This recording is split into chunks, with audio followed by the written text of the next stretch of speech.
Venire historiam, intrate in mysterio, ergo nox historia et misterio. Descubre la historia, entra en el misterio. A continuación, Noche de Historia y Misterio.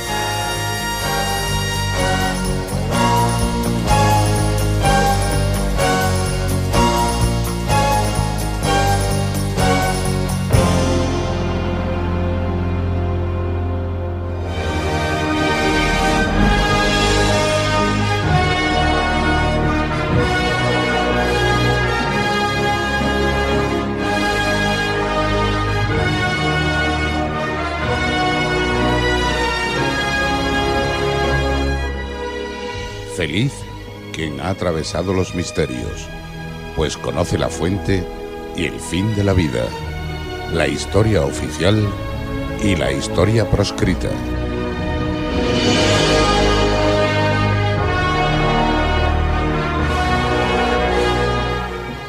Noche de Historia y Misterio, dirigido y presentado por Javier Ballesteros.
En Noche de Historia y Misterio, bienvenidos al bloque principal.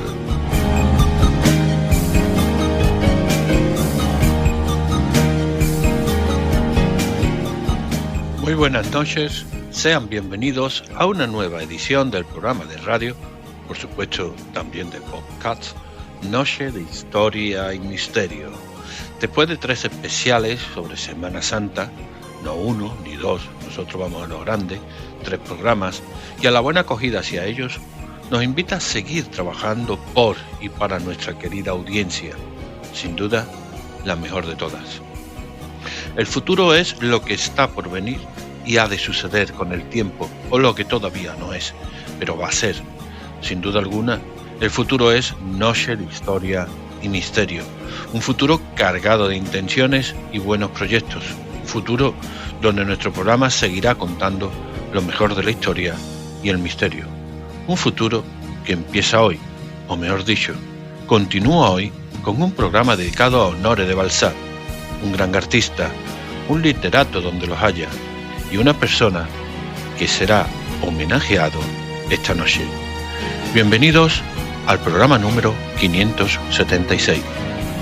Bienvenidos a la radio. Bienvenidos al podcast. En definitiva, bienvenidos a su casa. Y el futuro nos dice que empecemos. Adelante. El futuro es Noche de Historia y Misterio.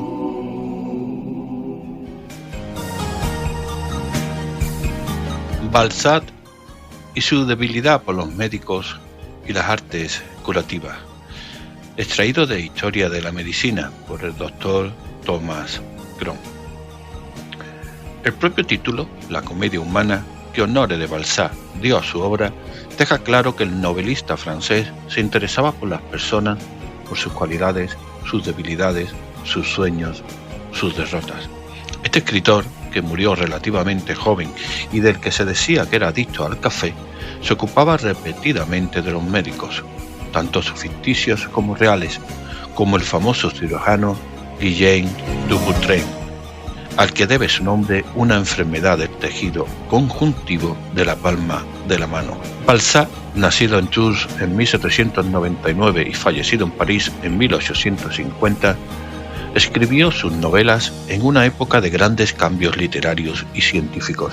El realismo en el que describen tanto los aspectos positivos como los negativos de la vida confirió naturalmente a los médicos un papel mucho más activo en las novelas. A ello se unió el desarrollo de la ciencia y la medicina, que le fascinaban a Balzac, por lo que los médicos desempeñaron un papel muy importante en la obra del novelista. La salud era un tema frecuente en la familia. El tema de la salud, por su parte, estaba siempre presente en la familia del escritor, como relata Johannes Wills en su biografía de Balzac. Así, aparte de su abuela Salampier, a la que, según Wills, no le gustaba nada más que hablar de sus enfermedades imaginarias, su padre Bernard Francois Balzac se preocupaba a su vez exclusivamente por alcanzar los 100 años. Su padre también tuvo una gran influencia en la obra del escritor, porque había forjado numerosos contactos médicos durante sus 10 años como administrador del Hospicio de Tours. Sus historias, lecturas, estudios personales y folletos sobre temas sociomédicos fueron una gran fuente para él. Su madre, por su parte, a pesar de su falta de afecto, también había influido mucho en él con su interés por los asuntos pseudo-religiosos y el ocultismo. Su fascinación por las ciencias llevó al novelista a hacer muchas amistades en los círculos médicos y científicos y también a adquirir algunos conocimientos médicos, especialmente en neuropsiquiatría y fisiología. Balzac obtuvo la mayor parte de sus conocimientos médicos de su círculo de amigos. Se relacionó con muchos grandes eruditos de su época. Algunos de estos médicos y científicos reales sirvieron de modelo para los médicos de la comedia humana, sobre todo el doctor Émile Regnault, a quien Balzac conoció en 1831 al final de sus estudios de medicina en París y que fue el modelo para el médico Horacio Bianchon de la novela César Virasou en la comedia humana.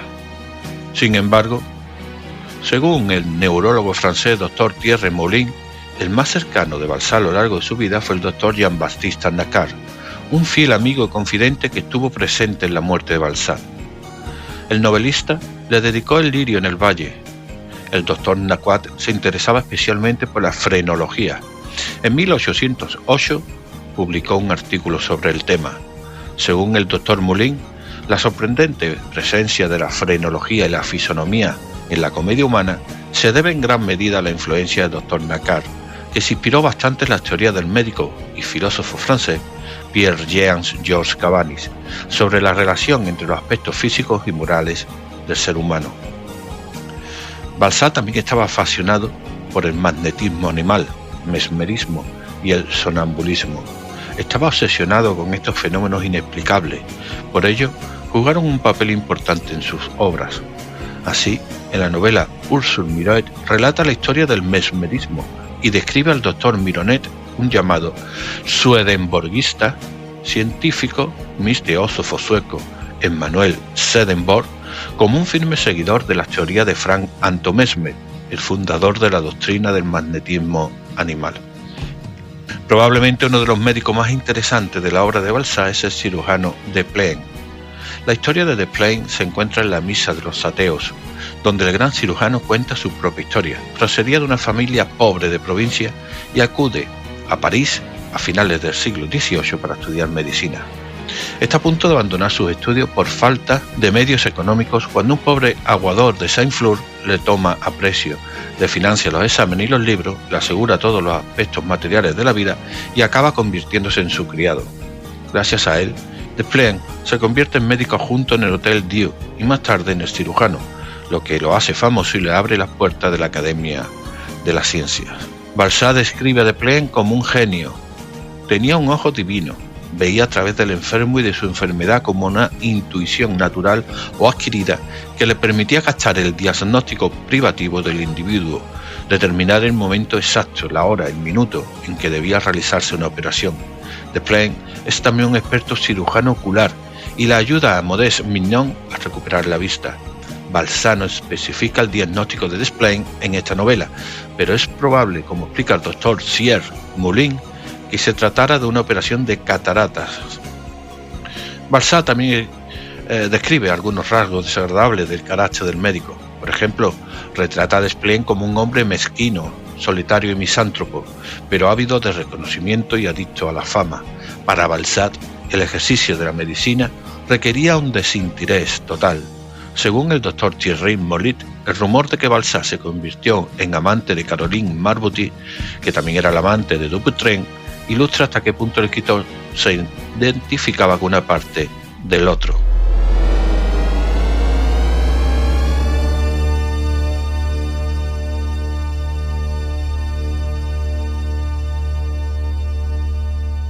Noche de Historia y Misterio, con Javier Ballesteros y todo su equipo. Continuamos con una breve biografía de Honoré de Balzac. Tenemos luego un relato totalmente nuevo y editado sobre el elixir de la larga vida, escrito por este gran artista.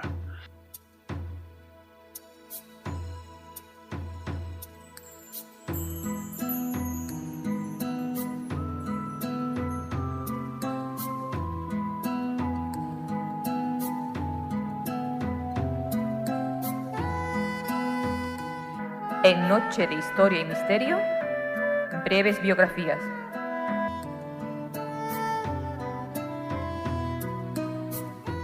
Para no ser muy pesados con la vida y los nombres, nos vamos a remitir a su vida más mundana y sobre todo a su vida en general. Es lógico que empecemos hablando que es el principal representante de la novela realista en su país y una de las grandes figuras del realismo europeo. En 1814 se trasladó con su familia a París, donde estudió Derecho y empezó a trabajar en un bufete, pero su afición a la literatura le movió a abandonar su carrera y a escribir el drama Cromwell en 1820, que fue un rotundo fracaso. Sin embargo, el apoyo de Madame de Berny, mujer casada y bastante mayor que él, le permitió seguir publicando novelas históricas y melodramáticas bajo seudónimo, que no le reportaron beneficio alguno. Emprendió varios negocios que acabaron en fracaso y le cargaron de deudas, que sumada a la deriva de su afición al coleccionismo de arte y su tendencia al derroche, lo pusieron en una difícil situación. Afortunadamente, con el último Chuan, la primera novela que publicó con su apellido, obtuvo un gran éxito. A partir de entonces inició una febril actividad escribiendo, entre otras novelas, La fisiología del matrimonio y La piel de Zapa, con las que empezó a consolidar su prestigio. La amistad con la duquesa de Abrantes le abrió las puertas de los salones literarios y de la alta sociedad. En 1834, tras la publicación de La búsqueda de lo absoluto, Honoré de Balzac concibió la idea de configurar una sociedad ficticia haciendo aparecer los mismos personajes en distintos relatos, lo que empezó a dar a su obra un sentido unitario.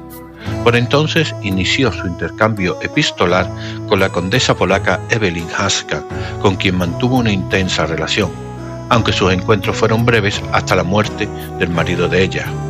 En 1847, poco antes de morir, se casó con Evelyn, pero entretanto mantuvo relaciones con sus otras amantes. En los últimos años de su vida fue presidente de la Sociedad de Gestes de las Letras e intervino en numerosos asuntos públicos como director de la Revue Parisienne, al tiempo que sufría el acoso de sus acreedores. En 1841 se inició la publicación de sus voluminosas obras completas bajo el título de La Comedia Humana, aunque de las 137 novelas que debía integrarla, 50 quedaron incompletas. Balzac es considerado a menudo como el fundador de la novela moderna y su preocupación por el realismo y el detallismo descriptivo se halla en la base de la posterior novela francesa, aunque su realismo conviene siempre vivirlo con elementos románticos y con trazos de Balzac visionario, tal como lo definió Baudelaire.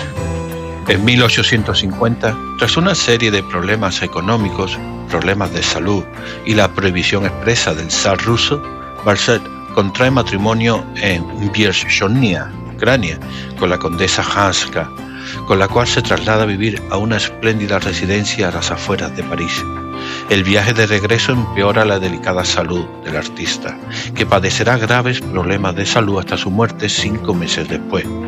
El día de su muerte había sido visitado por su amigo y gran admirador, Víctor Hugo, quien se encargará de ofrecer el famoso panegírico sobre Honoré Balzac, que fue enterrado en el cementerio de Père-Lachaise de París, y su figura se conmemora mediante una monumental estatua encargada al escultor Auguste Rodin, la cual se sitúa en la intersección de los bulevares de Raspail y Montparnasse. Así, ante su tumba, Víctor Hugo pronunció las siguientes palabras en su honor: a partir de ahora los ojos de los hombres se volverán a mirar los rostros, no de aquellos que han gobernado, sino de aquellos que han pensado. A continuación, queridos amigos, un realidad o leyenda con Las Urdes. En pocos minutos estamos de nuevo con todos ustedes.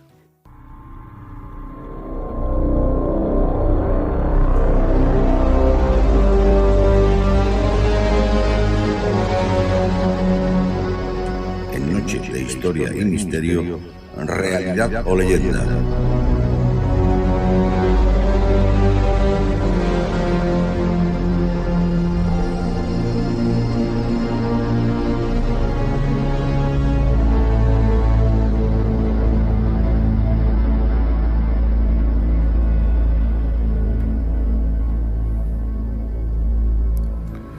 Esta semana en Realidad o Leyenda, Las Urdes de Buñuel, una visión antropológica. Según Demetrio E. Brisset, catedrático de Comunicación Audiovisual de la Universidad de Málaga. El marco geográfico del film son las urdes o jurdes, nombres alusivos a su abundancia de brezos, lugar de gran interés etnohistórico. Existe confusión nominal entre las urdes y su limítrofe Batuecas, como sinónimo de país legendario, ignoto, una lejana tierra tan atrasada que durante siglos fue común el refrán «parece que viene de las Batuecas», para caracterizar a la persona ignorante de los usos sociales. En el siglo XVI se duplicó su población, incluso fundándose el convento carmelita del desierto de San José del Monte de las Batuecas. Y por entonces se extendió la leyenda que equiparaba el descubrimiento de este país con el de América, como lo último del orbe salvaje sin conocer. Es probable que Lope de Vega, en su visita de 1597 a la cercana Alba de Tormes, conociera allí la leyenda que le sirvió para su comedia Las Batuecas del Duque de Alba, escrita entre 1604 y 1614 e impresa en 1638, poco después que un libro contase la trágica historia de dos amantes huido allí de la venganza del duque.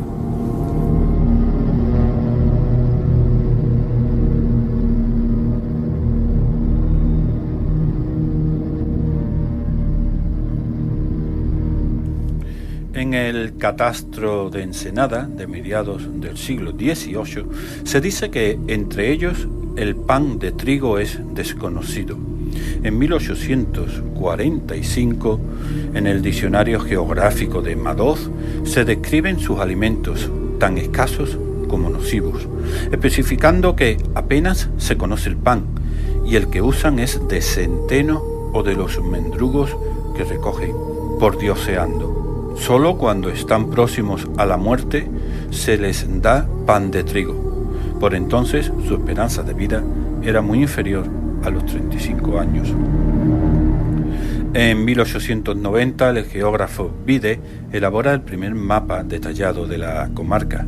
En 1903 se constituye la sociedad La Esperanza de las Urdes. En 1922 tenemos una fecha clave en la trágica historia de las Urdes. En abril, el doctor Gregorio Marañón acompañó a Allende por la zona alta, anotando en su cuaderno de viaje: miseria, anemia, bocio, cretinismo, espectáculo horrendo, dantesco. Muchos de los vecinos no han comido jamás pan. Algunos pasan días enteros sin comer más que alguna hierba, algún nabo, tiroides palpable, todos. Tracoma, tiña, hambre, todos. El cura nos dice que hay bastantes sodomitas. Yo creo que no han muerto por los pilos expósitos que renuevan la sangre. Sobre este tema, otro cura sospechaba, con datos muy importantes, que las madres matan a sus hijos y toman el pilo para ganar dinero. En efecto, los abortos suelen ser de 9 meses o poco menos. Acerca de los cadáveres escribe que están hasta 5 días sin poderlos enterrar. A veces lo han tenido que hacer pasar el río, atados con una soga. También resalta familias poligámicas y por amancebamientos. Estas notas le sirvieron a Marañón para un informe sobre la situación sanitaria que llevaba a la degeneración física e intelectual de los urdanos, que llegó a ser debatido en las Cortes. Unamuno también aprovechó la ocasión para ubicar el asunto urdano dentro de un contexto más amplio. ¿Problema de las urdes? No es más que el problema general del reparto de la propiedad en España. El rey Alfonso XIII decide el golpe de efecto de recorrer las urdes a caballo. Para que la expedición obtuviera la mayor resonancia mediática, se integraron al séquito una cámara de cine con la que Armando Pou haría la primera filmación de la comarca y varios reputados fotógrafos de prensa. La cobertura fotográfica de la visita regia, que se inició desde Casar del Palomero y concluyó por las Batuecas y la Alberca, se podría definir como retratismo cortesano, salvando como imágenes con intención etnográfica las obtenidas por el madrileño Alfonso. En 1929, Alfonso XIII anuncia su propósito de volver a las urdes. Tras entrar por las Batuecas, se describe la vida cotidiana en un paisaje melancólico, siniestro casi, debido al terrible silencio de esta tierra muerta.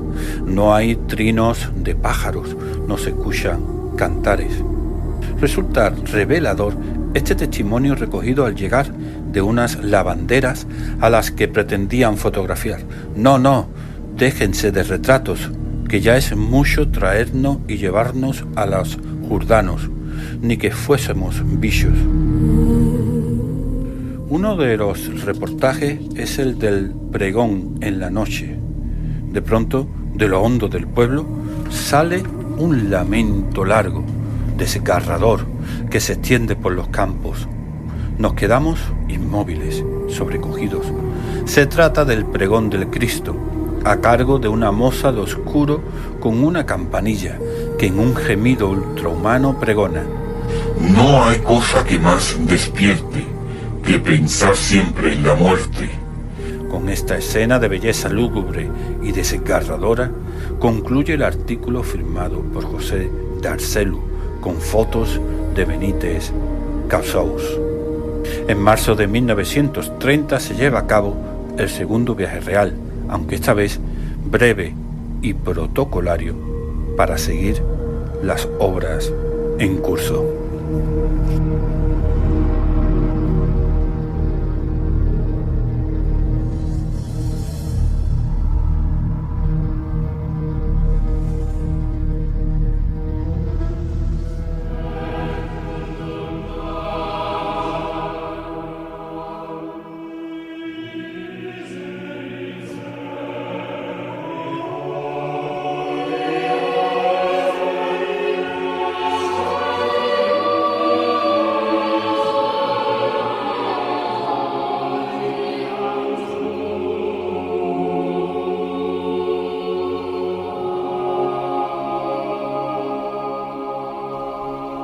Apostaré que la ánima del muerto, por gozar este sitio, hoy ha dejado el cielo del que goza eternamente. Miguel de Cervantes. Sigue escuchando Noche de Historia y Misterio.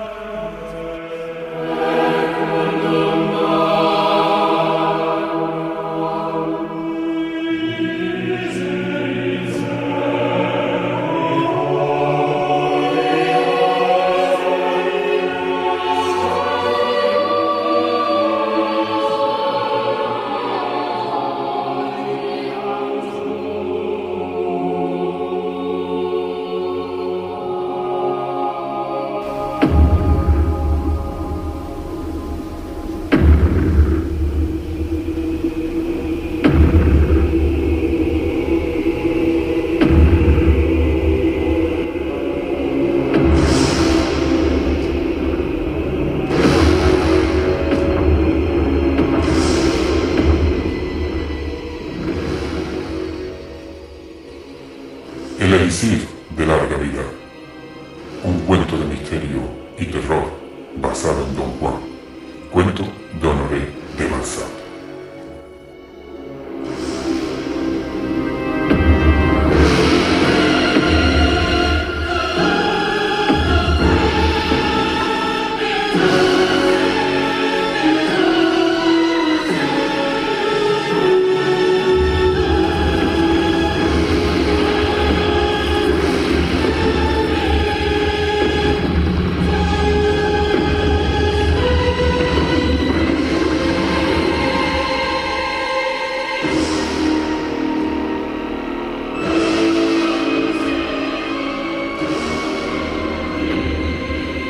En un suntuoso palacio de Ferrara, agasajaba don Juan Belvidero una noche de invierno un príncipe de la casa de Este.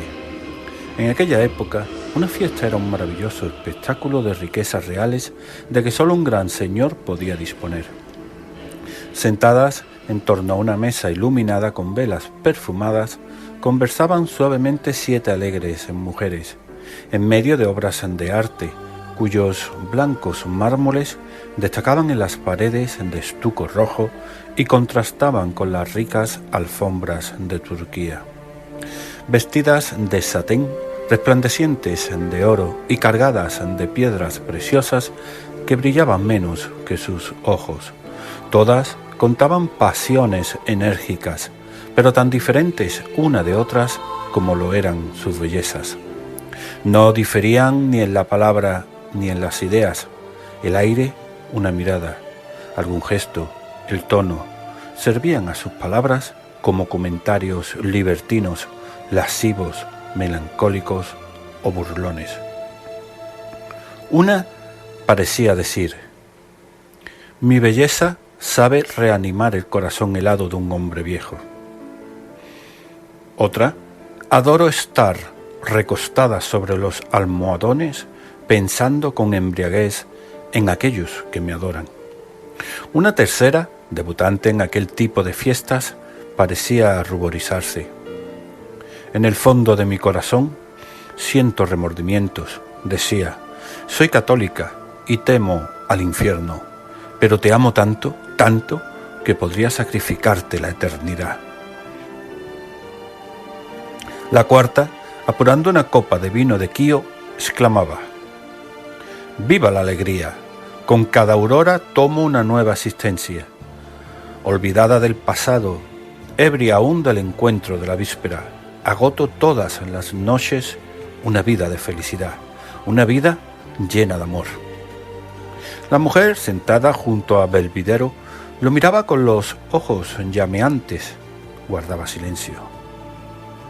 No me confiaría a unos espadachines para matar a mi amante, si me abandonara. Después había reído, pero su mano convulsa hacía añicos una bombonera de oro milagrosamente esculpida.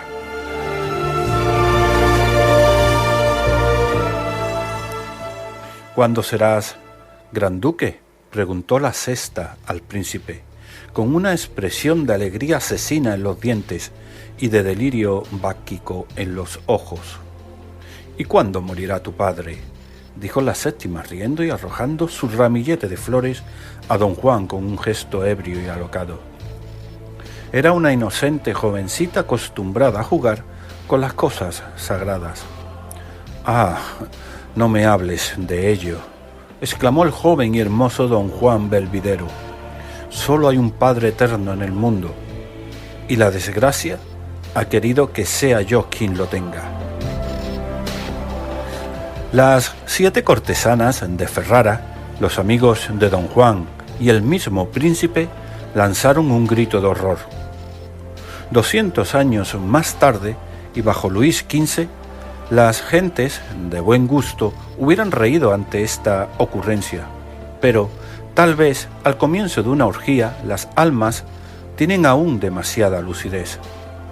A pesar de la luz de las velas, las voces de las pasiones, de los vasos de oro y de plata, el vapor de los vinos, a pesar de la contemplación de las mujeres más arrebatadoras, quizás había aún, en el fondo de los corazones, un poco de vergüenza ante las cosas humanas y divinas, que lucha hasta que la orgía la ahoga en las últimas ondas de un vino espumoso. Sin embargo, los corazones estaban ya marchitos, torpes, y la embriaguez llegaba, según la expresión de Rabelais, hasta las sandalias. En aquel momento de silencio se abrió una puerta y, como en el festín de Baltasar, Dios hizo acto de presencia y apareció bajo la forma de un viejo sirviente, de pelo blanco, andar vacilante y de ceño contraído.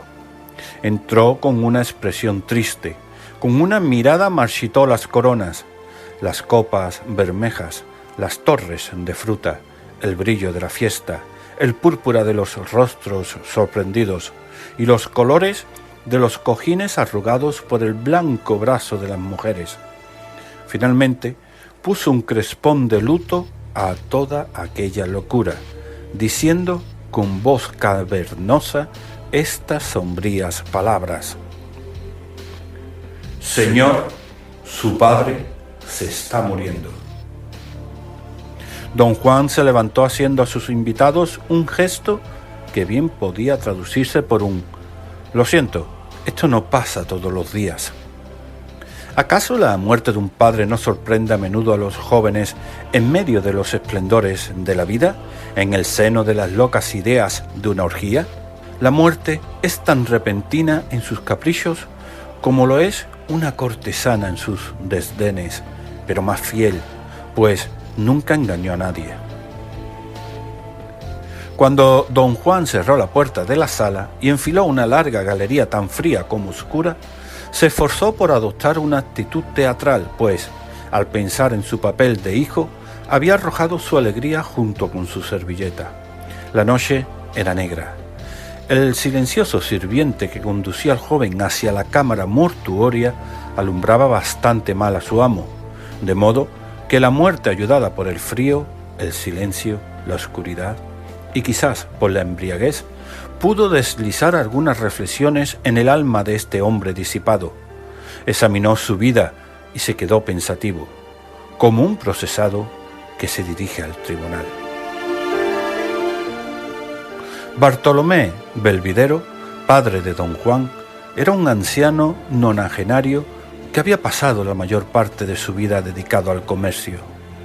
Como había atravesado con frecuencia las talismánicas regiones de Oriente, había adquirido inmensas riquezas y una sabiduría más valiosa, decía, que el oro y los diamantes, que ahora ya no le preocupaban lo más mínimo.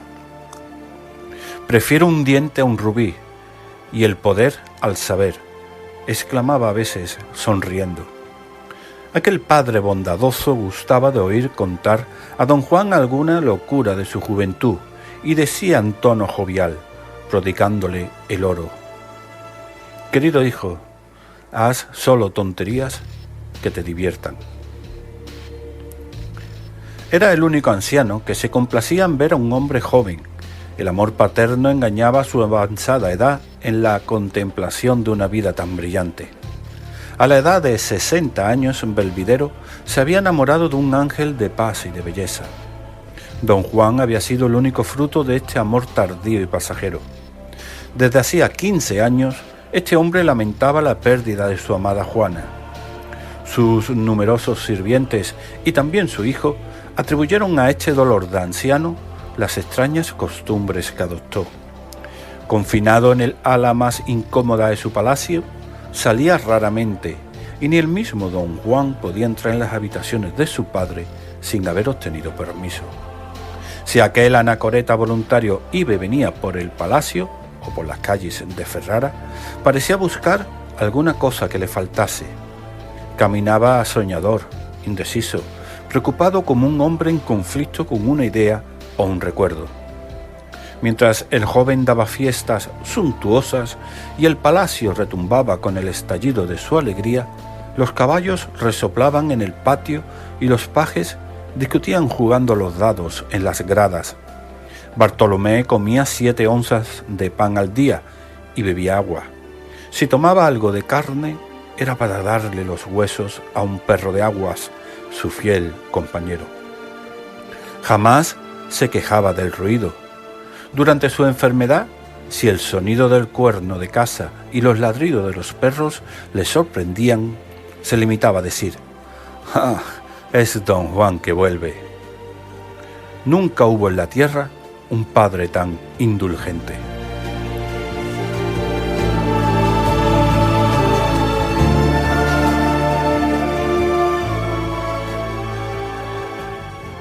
Por otra parte, el joven Belvidero, acostumbrado a tratarlo sin ceremonias, tenía todos los defectos de un niño mimado.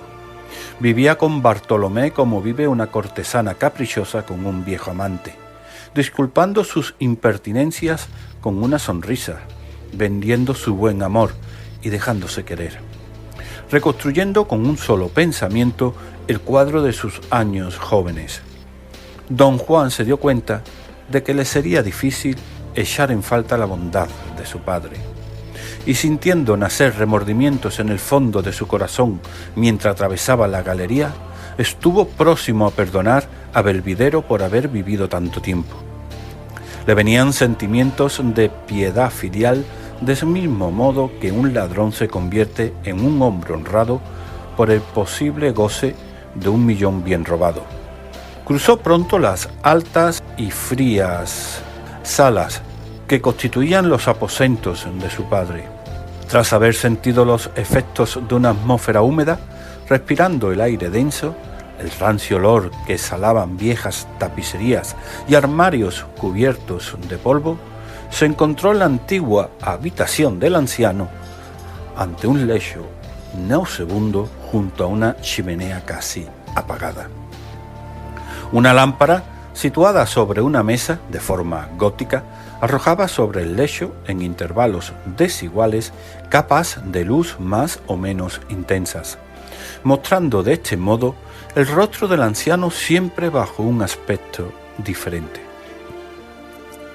Silbaba el frío a través de las ventanas mal cerradas y la nieve, azorando las vidrieras, producía un ruido sordo.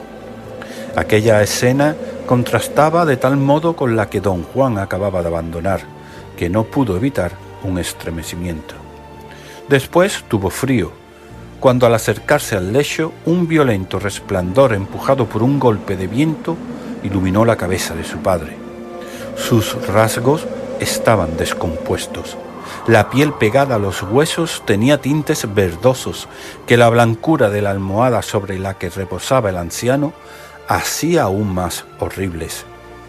Contraída por el dolor, la boca entreabierta y desprovista de dientes dejaba pasar algunos suspiros cuya lúgubre energía era sostenida por los aullidos de la tempestad.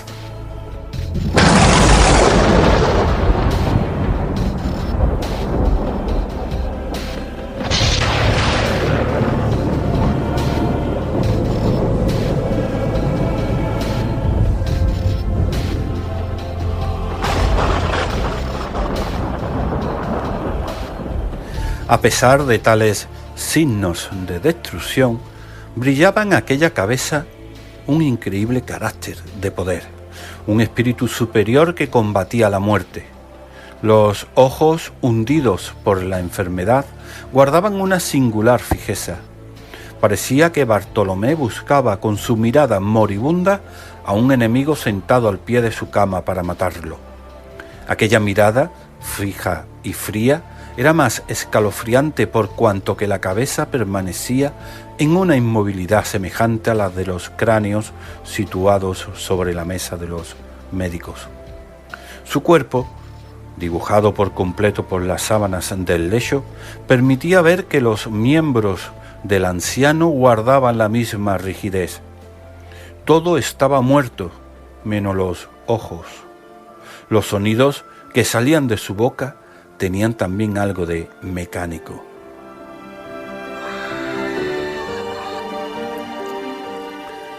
Don Juan sintió una cierta vergüenza al llegar junto al lecho de su padre moribundo, conservando un ramillete de cortesana en el pecho, llevando el perfume de la fiesta y el olor del vino. ¿Te divertías?, exclamó el anciano cuando vio a su hijo. En el mismo momento, la voz fina y ligera de una cantante que hechizaba a los invitados, reforzada por los acordes de la viola con la que se acompañaba, dominó el bramido del huracán y resonó en la cámara fúnebre. Don Juan no quiso oír aquel salvaje asentimiento. Bartolomé dijo: «No te quiero aquí, hijo mío». Aquella frase llena de dulzura lastimó a don Juan, que no perdonó a su padre semejante puñalada de bondad. «¡Qué remordimientos, padre!», dijo hipócritamente. «Pobre Juanito», continuó el moribundo con voz sorda. «¿Tan bueno he sido para ti que no deseas mi muerte?». «Oh», exclamó don Juan, «si fuera posible devolverte a la vida dándote parte de la mía». «Cosas así pueden decirse siempre», pensaba el vividor. «Es como si ofreciera el mundo a mi amante». Apenas concluyó este pensamiento cuando ladró el viejo perro de aguas. Aquella voz inteligente hizo que don Juan se estremeciera, pues creyó haber sido comprendido por el perro. «Ya sabía, hijo mío, que podía contar contigo», exclamó el moribundo. «Viviré. Podrás estar contento. Viviré, pero sin quitarte un solo día que te pertenezca». «Delira», se dijo a sí mismo don Juan. Luego añadió en voz alta: «Sí, padre querido, vivirás ciertamente, porque tu imagen permanecerá en mi corazón». «No se trata de esa vida», dijo el noble anciano, reuniendo todas sus fuerzas para incorporarse, porque lo sobrecogió una de esas sospechas que solo nacen en la cabecera de los moribundos. «Escúchame, hijo», continuó con la voz debilitada por este último esfuerzo. «No tengo yo más ganas de morirme que tú de prescindir de amantes, vinos, caballos, halcones, perros y oro». «Estoy seguro de ello», pensó el hijo arrodillándose a la cabecera de la cama y besando una de las manos cadavéricas de Bartolomé. «Pero», continuó en voz alta, padre querido, hay que someterse a la voluntad de Dios». «Dios soy yo», replicó el anciano refunfuñando. «No blasfemes», dijo el joven viendo el aire amenazador que tomaban los rasgos de su padre. «Guárdate de hacerlo. Has recibido la extrema unción y no podría hallar consuelo viéndote morir en pecado». «¿Quieres escucharme?», exclamó el moribundo, cuya boca crujió. Don Juan cedió. Reinó un horrible silencio. Entre los grandes silbidos de la nieve llegaron aún los acordes de la viola y la deliciosa voz, débiles como un día naciente. El moribundo sonrió. «Te agradezco el haber invitado a cantantes, haber traído música, una fiesta, mujeres jóvenes y bellas, blancas y de negros cabellos, todos los placeres de la vida. Haz que se queden. Voy a renacer». «Es el colmo del delirio», dijo don Juan. «He descubierto un medio de resucitar. Mira, busca en el cajón de la mesa. Podrás abrirlo apretando un resorte que hay escondido por el grifo». «Ya está, padre». «Bien, coge un pequeño frasco de cristal de roca. Aquí está. He empleado 20 años en... En aquel instante, el anciano sintió próximo el final y reunió toda su energía para decir: tan pronto como haya exhalado el último suspiro, me frotarás todo el cuerpo con esta agua y renaceré. Pues hay bastante poco, replicó el joven. Si bien Bartolomé ya no podía hablar, tenía aún la facultad de oír y de ver, y al oír esto, su cabeza se volvió hacia don Juan con un movimiento de escalofriante brusquedad. Su cuello se quedó torcido como el de una estatua de mármol, a quien el pensamiento del escultor ha condenado a mirar de lado. Sus ojos más grandes adoptaron una espantosa inmovilidad. Estaba muerto, perdiendo su última ilusión. Buscando asilo en el corazón de su hijo, encontró una tumba más honda que las que los hombres cavan habitualmente a sus muertos. Sus cabellos se habían erizado también por el horror, y su mirada convulsa hablaba aún. Era un padre saliendo con rabia de un sepulcro para pedir venganza a Dios. «Vaya, se acabó el buen hombre», exclamó don Juan. Presuroso por acercar el misterioso cristal a la luz de la lámpara, como un bebedor examina su botella al final de la comida, no había visto blanquear el ojo de su padre.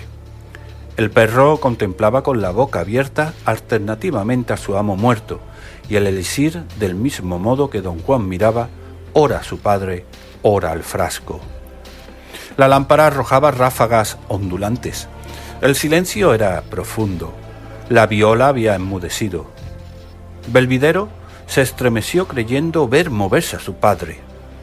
Intimidado por la expresión rígida de sus ojos acusadores, lo cerró del mismo modo que hubiera bajado una persiana batida por el viento en una noche de otoño.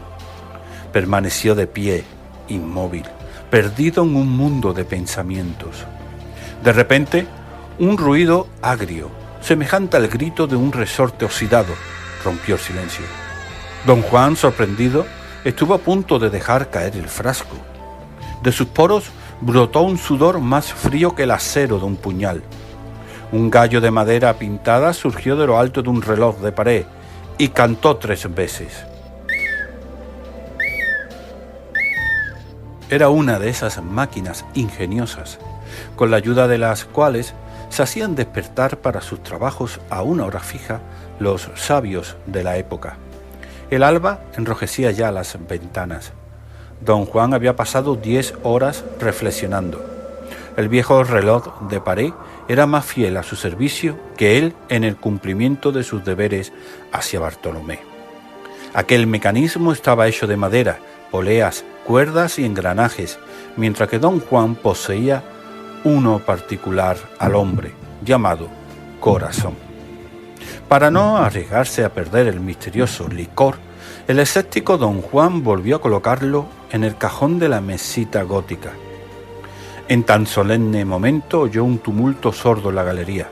Eran voces confusas, risas ahogadas, pasos ligeros, el roce de las sedas, el ruido, en fin, de un alegre grupo que se recoge. La puerta se abrió y el príncipe, los amigos de don Juan, las 7 cortesanas y los cantantes aparecieron en el extraño desorden en que se encuentran las bailarinas sorprendidas por la luz de la mañana, cuando el sol lucha con el fuego palideciente de las velas. Todos iban a darle al joven heredero el pésame de costumbre.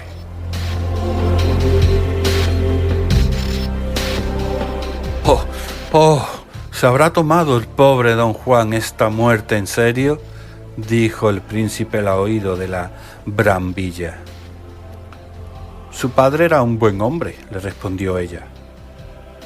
Sin embargo, las meditaciones nocturnas de don Juan habían imprimido a sus rasgos una expresión tan extraña que impuso silencio a semejante grupo. Los hombres permanecieron inmóviles. Las mujeres, que tenían los labios secos por el vino y las mejillas cárdenas por los besos, se arrodillaron. y comenzaron a rezar. Don Juan no pudo evitar estremecerse viendo cómo el esplendor, las alegrías, las risas, los cantos, la juventud, la belleza, el poder, todo lo que es vida, se postraba así ante la muerte. Pero en aquella adorable Italia, la vida disoluta y la religión se acoplan por entonces tan bien que la religión era un exceso y los excesos una religión. El príncipe estrechó afectuosamente la mano de don Juan y después todos los rostros adoptaron simultáneamente el mismo gesto, mitad de tristeza, mitad de indiferencia, y aquella fantasmagoria desapareció, dejando la sala vacía. Ciertamente era una imagen de la vida. Mientras bajaban las escaleras, le dijo el príncipe a la Rivalella: «Y bien, ¿quién habría creído don Juan un fanfarrón impío? Ama a su padre.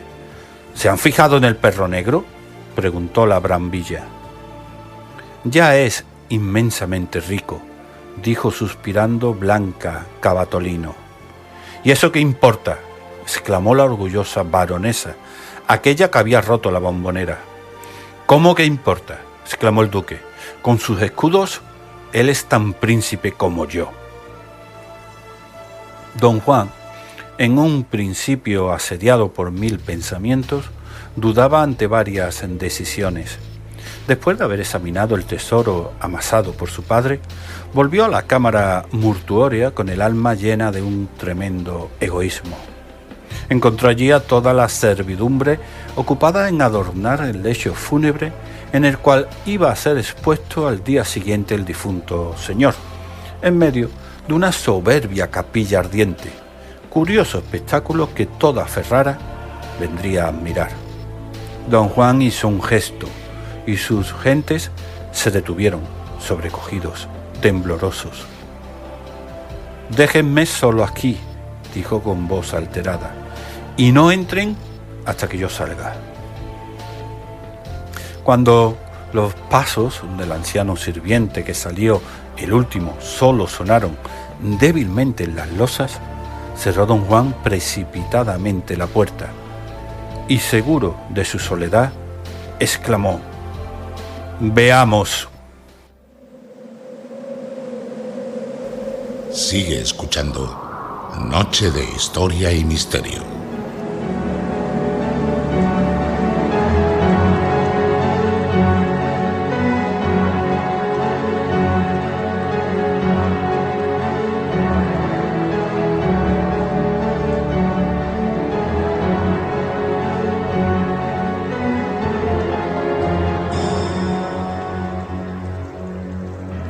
El cuerpo de Bartolomé estaba acostado en una larga mesa.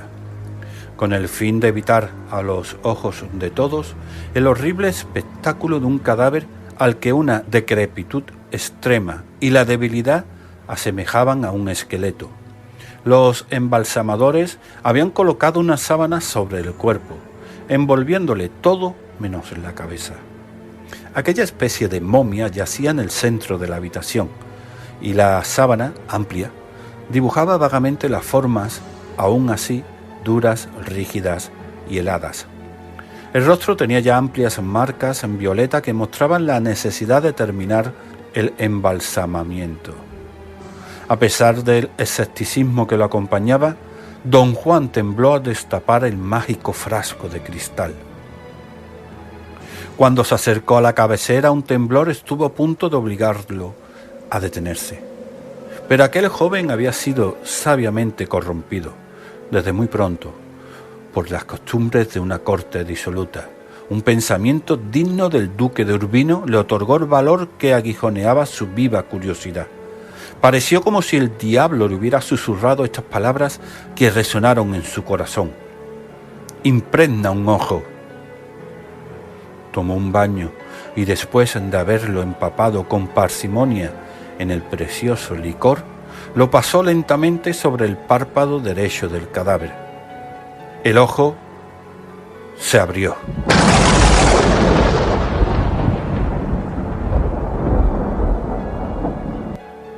¡Ah!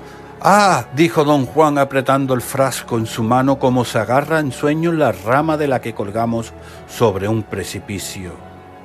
Veía un ojo lleno de vida, un ojo de niño en una cabeza de muerto, donde la luz temblaba en un joven fluido y protegida por hermosas pestañas negras, brillaba como ese único resplandor que el viajero percibe en un campo desierto en las noches de invierno. Aquel ojo resplandeciente parecía querer arrojarse sobre don Juan. Pensaba, acusaba, condenaba, amenazaba, juzgaba, hablaba, gritaba, mordía. Todas las pasiones humanas se agitaban en él.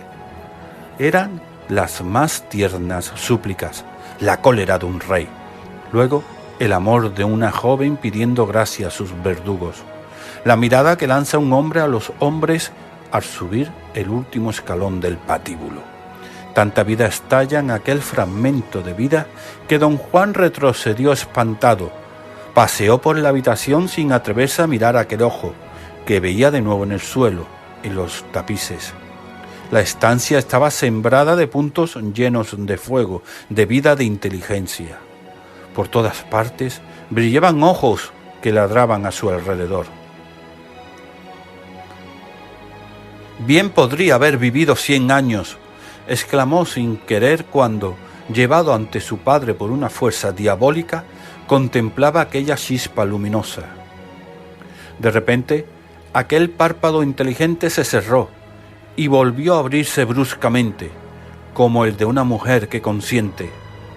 Si una voz hubiera gritado «¡Sí!», don Juan no se hubiera asustado más. «¿Qué hacer?», pensaba. Tuvo el valor de intentar cerrar aquel párpado blanco. Sus esfuerzos fueron vanos. ¿Reventarlo? ¿Sería acaso un parricidio?, se preguntaba. «Sí», dijo el ojo con un guiño de una sorprendente ironía. «Aquí hay brujería», exclamó don Juan, y se acercó al ojo para reventarlo. Una lágrima rodó por las mejillas hundidas del cadáver y cayó en la mano de Belvidero. «¡Está ardiendo!», gritó sentándose. Aquella lucha lo había fatigado como si hubiera combatido contra un ángel, como Jacob. Finalmente se levantó diciendo para sí: «Mientras no haya sangre».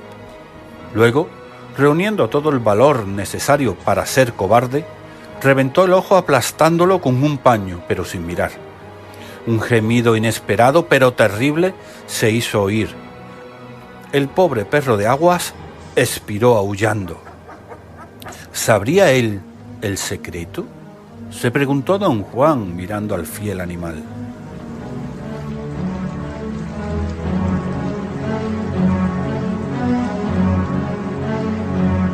Don Juan Belvidero pasó por un hijo piadoso.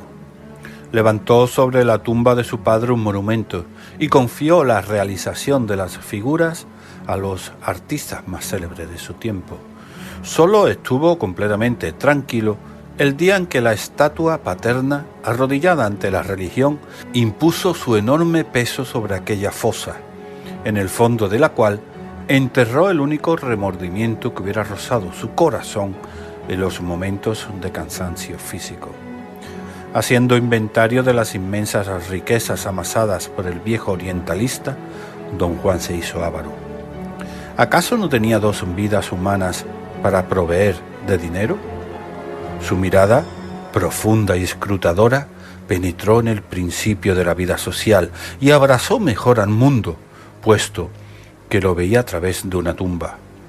Analizó los hombres y las cosas para terminar de una vez con el pasado, representado por la historia, con el presente, configurado por la ley, con el futuro, desvelado por las religiones.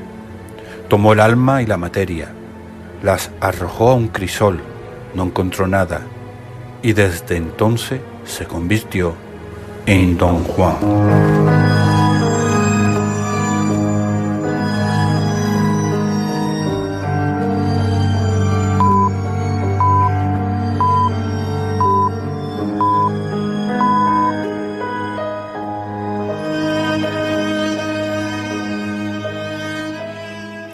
dueño de las ilusiones de la vida, se lanzó, joven y hermoso, a la vida, despreciando el mundo, pero apoderándose del mundo.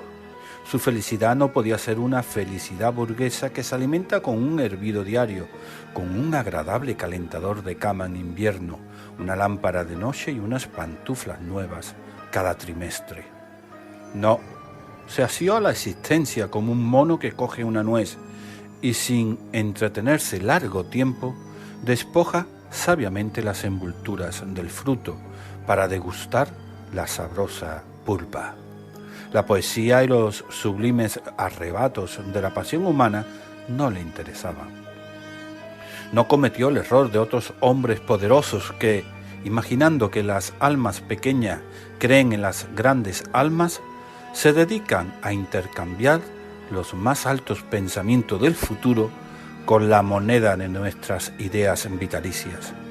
Bien podía, como ellos, caminar con los pies en la tierra y la cabeza en el cielo, pero prefería sentarse y secar bajo sus besos más de un labio de una mujer joven, fresca y perfumada, porque, al igual que la muerte, allí por donde pasaba devoraba a todo sin pudor, queriendo un amor posesivo, un amor oriental de placeres largos y fáciles.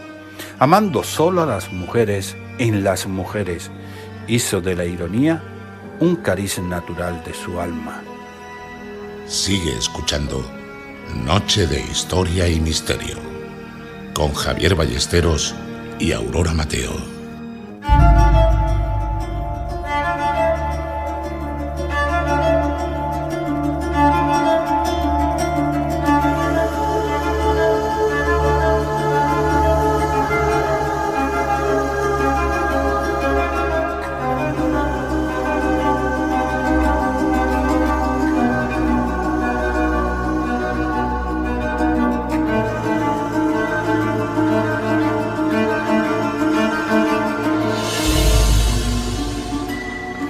Cuando sus amantes se servían de un lecho para subir a los cielos, donde iban a perderse en el seno de un éxtasis embriagador, don Juan las seguía, grave, expansivo, sincero, tanto como un estudiante alemán sabe serlo. Pero decía, yo, cuando su amante, loca, extasiada, decía, nosotros. Sabía dejarse llevar por una mujer de forma admirable. Siempre era lo bastante fuerte como para hacerla creer que era un joven colegial que decía a su primera compañera de baile, ¿te gusta bailar? También sabía enrojecer a propósito y sacar su poderosa espada y derribar a los comendadores. Había burla en su simpleza y risa en sus lágrimas, pues siempre supo llorar como una mujer cuando le dice a su marido, dame un séquito o me moriré enferma del pecho.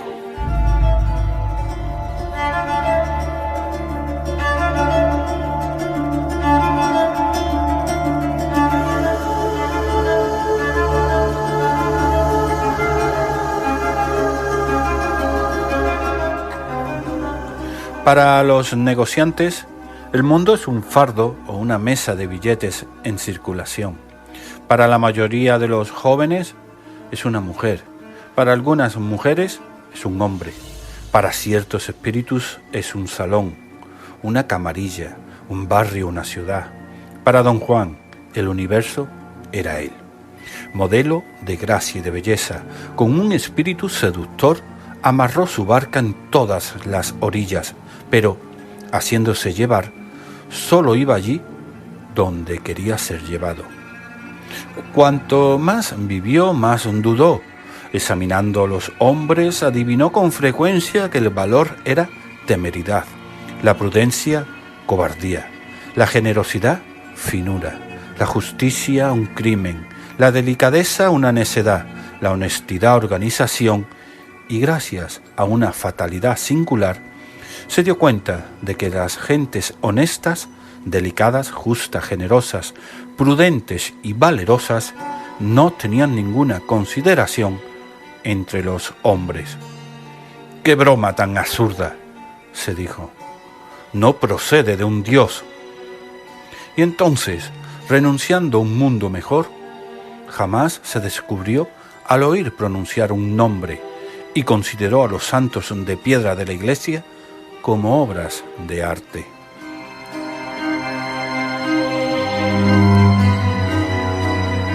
Pero también, comprendiendo el mecanismo de las sociedades humanas, no contradecía en exceso los prejuicios, puesto que no era tan poderoso como el verdugo, pero daba la vuelta a las leyes sociales con la gracia y el ingenio también expresados en su escena con el señor Dimanché. Fue, en efecto, el tipo de Don Juan de Molière, del Fausto de Goethe, del Manfred de Byron y de Melmoth de Maturín. Grandes imágenes trazadas por los mayores genios de Europa y a las que no faltarán quizás ni los acordes de Mozart ni la lira de Rossini. Terribles imágenes que el principio del mal existen en el hombre, eterniza y del cual se encuentran copias cada siglo. Bien porque este tipo entra en conversaciones humanas encarnándose en Mirabeau, bien porque se conforma con actuar silencio como Bonaparte, o de comprimir el mundo en una ironía como el divino Rabelais, o incluso se reía de los seres en lugar de insultar las cosas como el mariscal de Richelieu, o que se burle a la vez de los hombres y de las cosas como el más célebre de nuestros embajadores. Pero la profunda jovialidad de don Juan Belvidero presidió a todos ellos. Se rió de todo. Su vida era una burla que abarcaba hombres, cosas, instituciones e ideas. En lo que respecta a la eternidad, había conversado familiarmente media hora con el Papa Julio II y al final de la charla le había dicho riendo: si es absolutamente preciso elegir, prefiero creer en Dios a creer en el diablo. El poder unido a la bondad ofrece siempre más recursos que el genio del mal. Sí, pero Dios quiere que se haga penitencia en este mundo. ¿Siempre piensa en sus indulgencias?, respondió Belvidero. Pues bien, tengo reservada toda una existencia para arrepentirme de las faltas de mi primera vida. Ah, si es así como entiendes la vejez, exclamó el Papa, corres el riesgo de ser canonizado. Después de su ascensión al papado, puede creerse todo. Fueron entonces a ver a los obreros que construían la inmensa basílica consagrada a San Pedro. San Pedro es el hombre de genio que dejó constituido nuestro doble poder, dijo el Papa a don Juan. Merece este monumento, pero a veces, por la noche, pienso que un silencio borrará todo esto y habrá que volver a empezar. Don Juan y el Papa se echaron a reír. Se habían entendido bien. Un necio habría ido a la mañana siguiente a divertirse con Julio II a casa de Rafael o a la deliciosa Villa Madame, pero Belvidero acudió a verlo oficiar pontificalmente para convencerse de todas sus dudas. En un momento libertino, la Robert hubiera podido desdecirse y comentar el Apocalipsis. Sin embargo, esta leyenda no tiene por objeto el proporcionar material a aquellos que deseen escribir sobre la vida de don Juan, sino que está destinada a probar a la gente honesta que Belvidero no murió en un duelo con una piedra como algunos litógrafos quieren hacer creer. Cuando don Juan Belvidero alcanzó la edad de 60 años, se instaló en España. Allí, ya anciano, se casó con una joven y encantadora andaluza, pero, tal y como lo había calculado, no fue ni buen padre ni buen esposo. Había observado que no somos tan tiernamente amados como por las mujeres en las que nunca pensamos. Doña Elvira, educada santamente por una anciana tía en lo más profundo de Andalucía, en un castillo a pocas leguas de Sanlúcar, era toda gracia y devoción. Don Juan adivinó que aquella joven sería del tipo de mujer que combate largamente una pasión antes de ceder, y por ello pensó poder conservarla virtuosa hasta su muerte. Fue una broma seria, un jaque que se quiso reservar para jugarlo en sus días de vejez. Fortalecido con los errores cometidos por su padre, Bartolomé, don Juan decidió utilizar los actos más insignificantes de su vejez para el éxito del drama que debía consumarse en su lecho de muerte. De este modo, la mayor parte de su riqueza permaneció oculta en los sótanos de su palacio de Ferrara, donde raramente iba.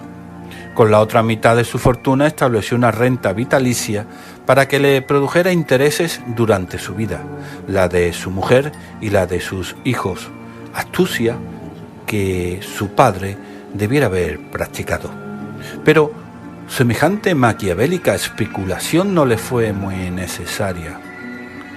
El joven Felipe Belvidero, su hijo, se convirtió en un español tan concienzudamente religioso como impío era su padre, quizá en virtud del proverbio: a padre avaro, hijo pródigo.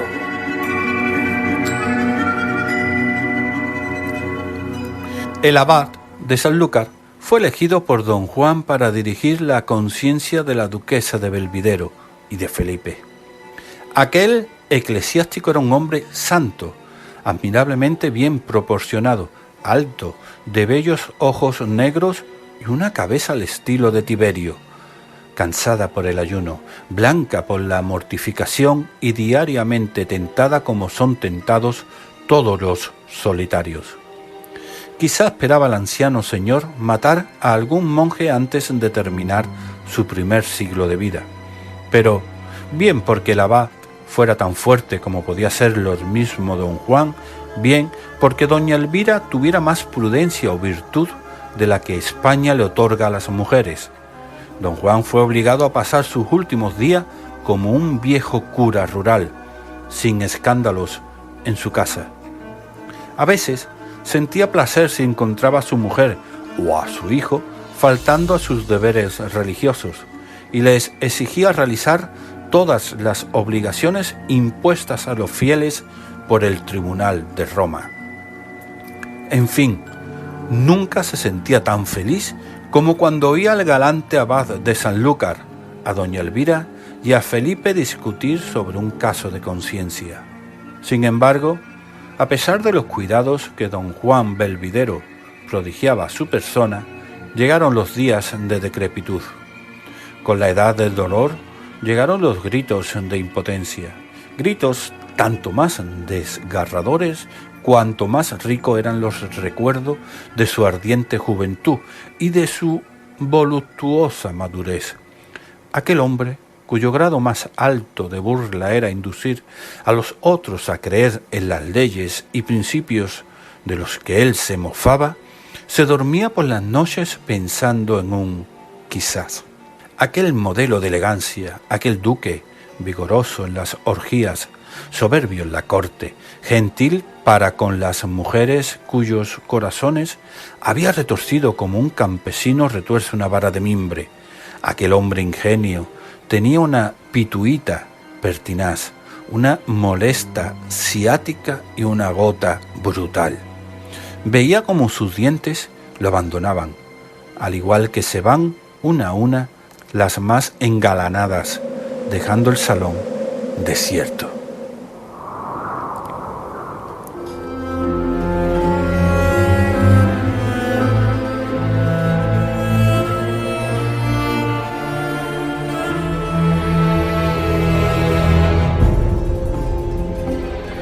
Finalmente sus atrevidas manos temblaron, sus esbeltas piernas se tambalearon, y una noche la apoplejía aprisionó sus manos corvas y heladas.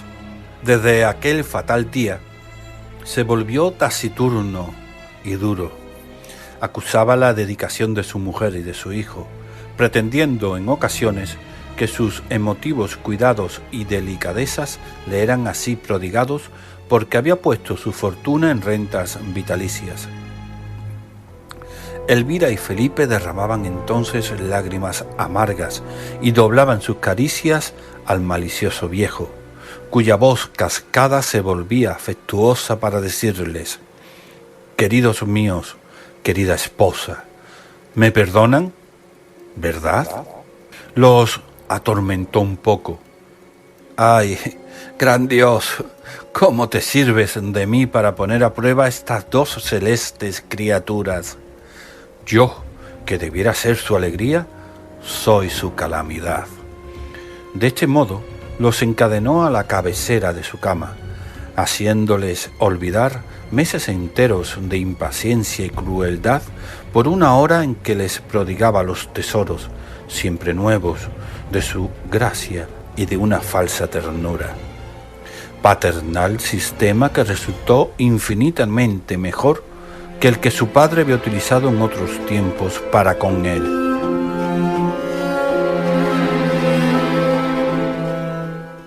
Por fin llegó a un grado tal de enfermedad en que, para acostarlo, había que manejarlo como una falúa que entra en un canal peligroso. Luego llegó el día de la muerte.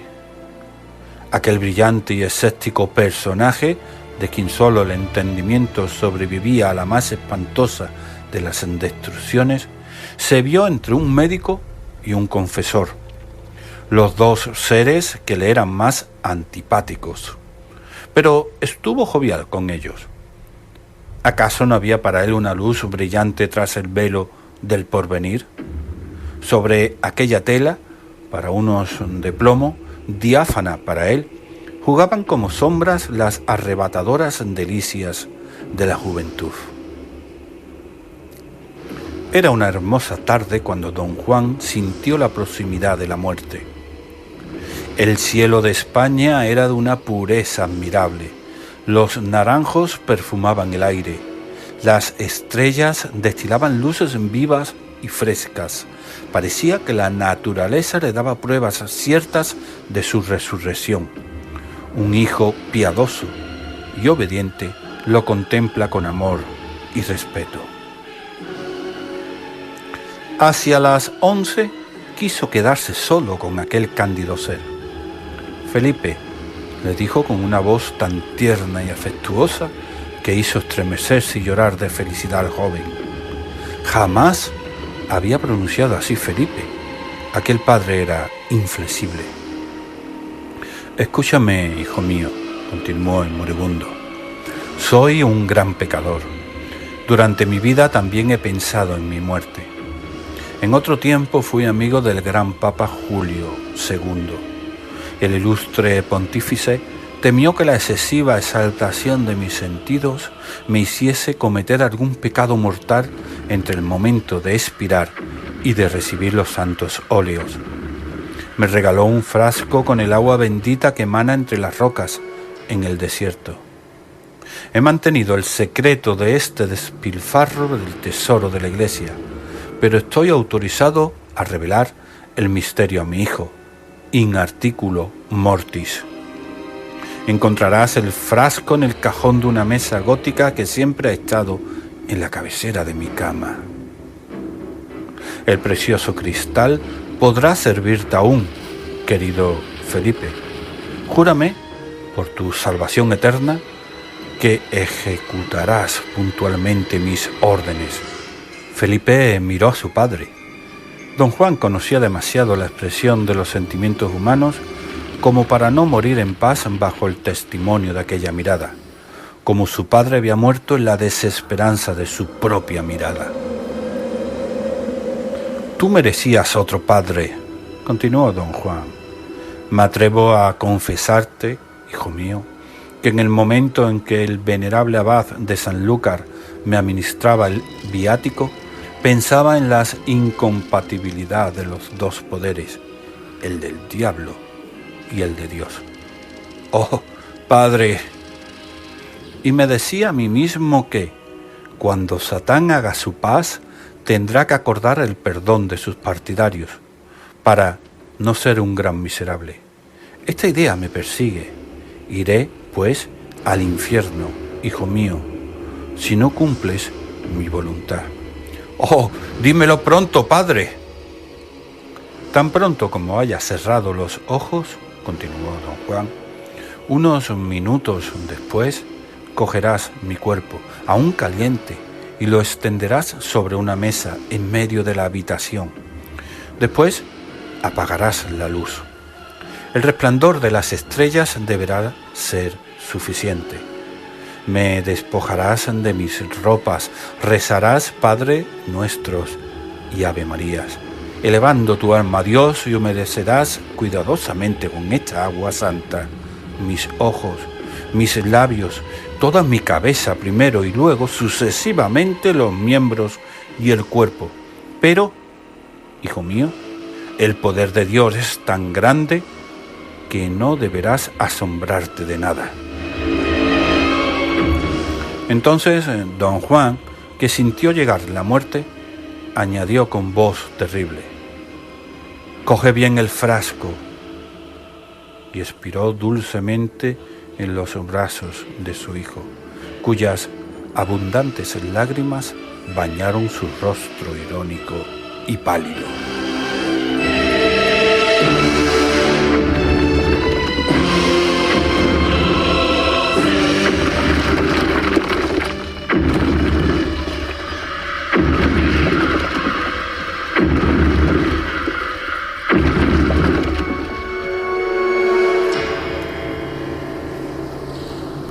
Era cerca de la medianoche cuando don Felipe Belvidero colocó el cadáver de su padre sobre la mesa. Después de haber besado su frente amenazadora y sus grises cabellos, apagó la lámpara. La suave luz producida por la claridad de la luna, cuyos extraños reflejos iluminaban el campo, permitió al piadoso Felipe entrever indistintamente el cuerpo de su padre, como algo blanco en medio de la sombra. El joven impregnó un paño con el licor que, sumido en la oración, ungió fielmente aquella cabeza sagrada en un profundo silencio. Oía estremecimientos indescriptibles, pero los atribuía a los juegos de la brisa en la cima de los árboles. Cuando humedeció el brazo derecho, sintió que un brazo fuerte y vigoroso le cogía el cuello, el brazo de su padre. Profirió un grito desgarrador y dejó caer el frasco, que se rompió. El licor se evaporó. Las gentes del castillo acudieron, provistos de candelabros, como si la trompeta del juicio final hubiera sacudido el universo. En un instante, la habitación estuvo llena de gente. La multitud temblorosa vio a don Felipe desvanecido, pero retenido por el poderoso brazo de su padre, que le apretaba el cuello. Después, cosa sobrenatural, los asistentes contemplaron la cabeza de don Juan, tan joven y tan bella como la de Antino. Una cabeza con cabellos negros, ojos brillantes, boca bermeja y que se agitaba de forma escalofriante, sin poder mover el esqueleto al que pertenecía.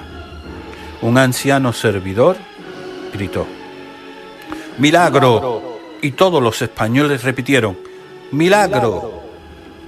Doña Elvira, demasiado piadosa como para admitir los misterios de la magia, mandó buscar al abad de Sanlúcar. Cuando el prior contempló con sus propios ojos el milagro, decidió aprovecharlo, como hombre inteligente y como abad, para aumentar sus ingresos, declarando enseguida que don Juan sería canonizado sin ninguna duda. Fijó la apoteósica ceremonia en su convento, que en lo sucesivo se llamaría, dijo, San Juan de Lúcar. Ante estas palabras, la cabeza hizo un gesto jocoso.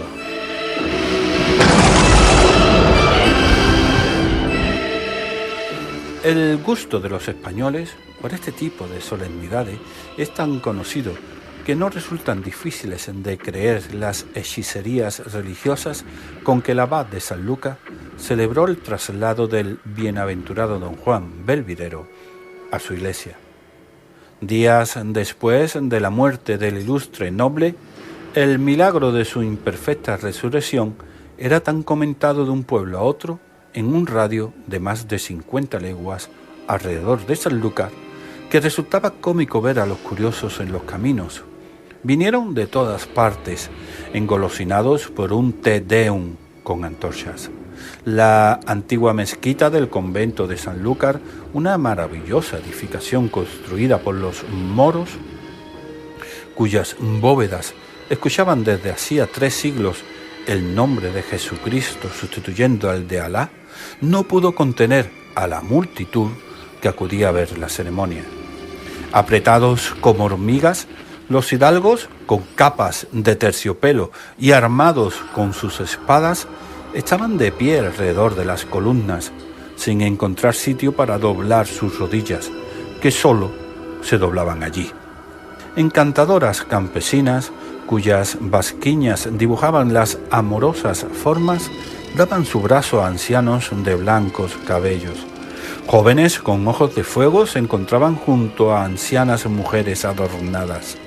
Había, además, parejas estremecidas de placer, novias curiosas acompañadas por sus bienamados, recién casados, niños que se cogían de la mano, temerosos. Allí estaba aquella multitud, llena de colorido, brillante en sus contrastes, cargada de flores, formando un suave tumulto en el silencio de la noche. Las amplias puertas de la iglesia se abrieron. Aquellos que retardaron se quedaron fuera, veían de lejos. Por las 3 puertas abiertas, una escena tan pavorosa de decoración a la que nuestras modernas óperas solo podrían aproximarse débilmente. Devotos y pecadores, presurosos por alcanzar la gracia del nuevo santo, encendieron en su honor millares de velas en aquella amplia iglesia, resplandores e interesados que concedieron un mágico aspecto al monumento. Las negras arcadas, las columnas y sus capiteles, las capillas profundas y brillantes de oro y plata, las galerías, las figuras sarracenas recortadas, lo más delicado de los trazos, que es lo más delicado de la escultura que se dibujaban en aquella luz excesiva, como caprichosas figuras que se forman en un brasero al rojo. Era un océano de fuego, dominado al fondo de la iglesia por un coro dorado, donde se levantaba el altar mayor, cuya gloria habría podido rivalizar con la de un sol naciente. En efecto, el esplendor de las lámparas de oro, de los candelabros de plata, de los estandartes, de las borlas, de los santos y de los esvotos palidecía ante el relicario en que se encontraba don Juan. El cuerpo del impío resplandecía de pedrería, de flores, cristales, diamantes, oros y plumas tan blancas como las alas de un serafín, y sustituía en el altar a un retablo de Cristo. A su alrededor brillaban numerosos cirios que lanzaban al aire ondas llameantes.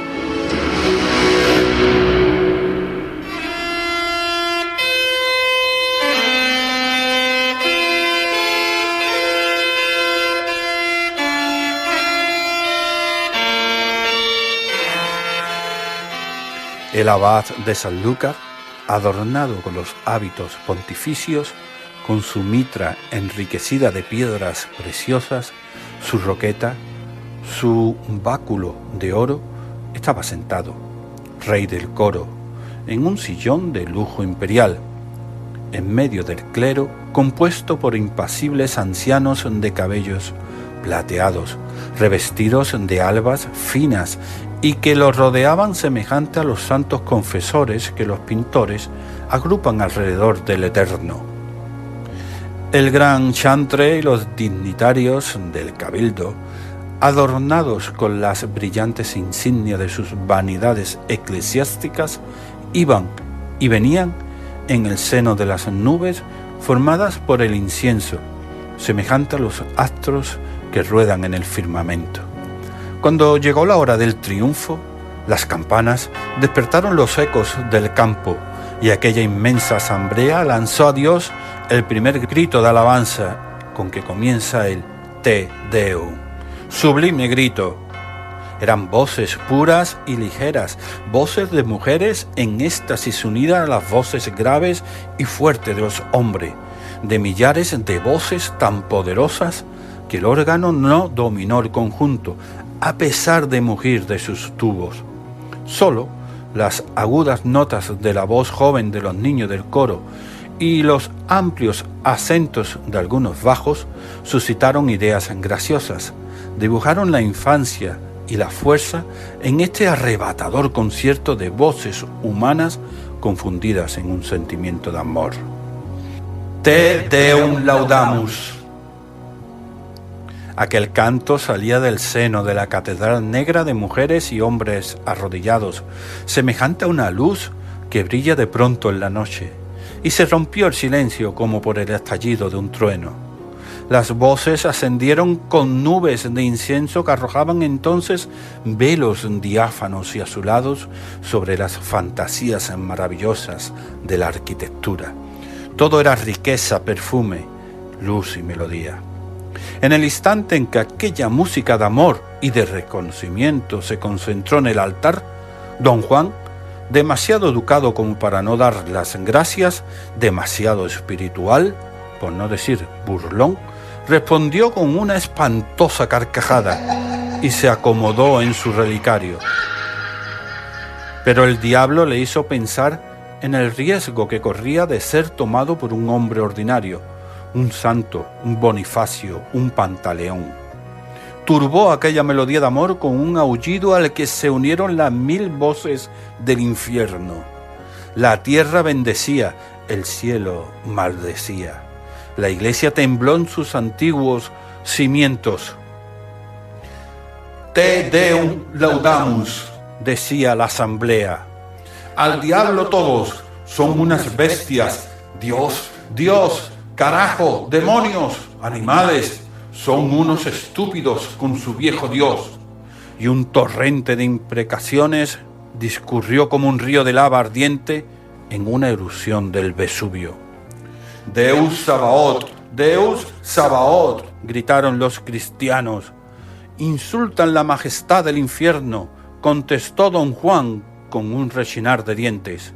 Pronto pudo el brazo viviente salir por encima del relicario y amenazó a la asamblea con gestos de desesperación e ironía. El santo nos bendice, dijeron las viejas mujeres, los niños y los novios, gentes crédulas. Así somos frecuentemente engañados en nuestras adoraciones. El hombre superior se burla de los que lo elogian y elogia en ocasiones a aquellos de los que se burla en el fondo de su corazón.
Bienvenido a los Cárpatos. En el collado de Borgo, mi carruaje le esperará y le llevará hasta mí. En Noche de Historia y Misterio, El Collado de Borgo.